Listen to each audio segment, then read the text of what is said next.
What's up, guys? It's Lord Botha here with another video, and we have some more news about Captain America Brave New World. And surprise, surprise, it's bad news. Because the critic scores for the movie have released on Rotten Tomatoes, and it's not good. This comes to us from Discussing Film via X Twitter. Captain America Brave New World debuts with 54% on Rotten Tomatoes. Now I will say, as it stands right now, 138 reviews in, it's at a 53%, and I've seen it fluctuate anywhere from numbers of 47% all the way up to like 56. So this thing has kind of been up and down, but the majority of it we can say is not good. It's not breaking 60 on the critics anytime soon. The critics do not like this movie, for whatever weight that actually bears. Keep in mind, the critics also didn't like Eternals, and Eternals has a positive audience score. Then again, nobody actually went and saw Eternals either.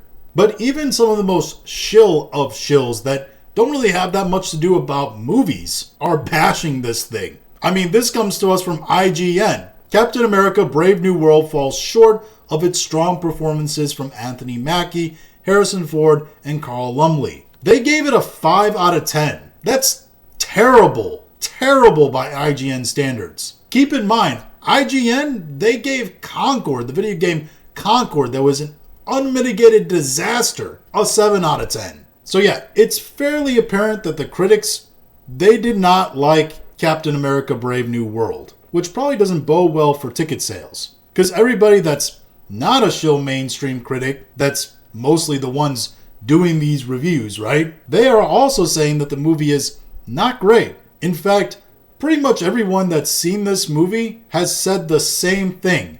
That it is incredibly average.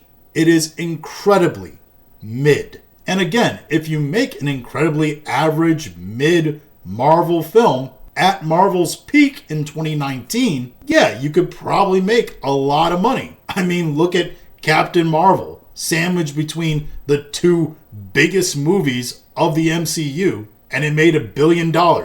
Take that context away from Captain Marvel, and you end up with The Marvels, the worst loss for Marvel in cinematic history for them.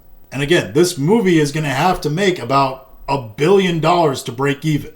So it's just, it's not doing that. It just absolutely isn't. This thing will be very lucky. I mean, very lucky if it makes its money back. It's definitely not making a profit anytime soon. All this confirms is that both the critics and people that, general audiences actually trust, independent critics, YouTube critics, people they just know in their daily life, though they probably haven't seen the film, obviously, because it hasn't come out yet. But it seems like they're all going to be in agreement on this film. That it's incredibly average and just not worth your time. And that's really the worst possible direction of all routes. You can be hyper political and terribly made, and people will go and laugh at you. Or you can make something that's stunningly awesome and packs people in for the amazing story and action-filled movie that you made. An absolute blockbuster. But you can't do neither of those. You can't be mid. You can't be middle of the road. You can't be the film that pleases nobody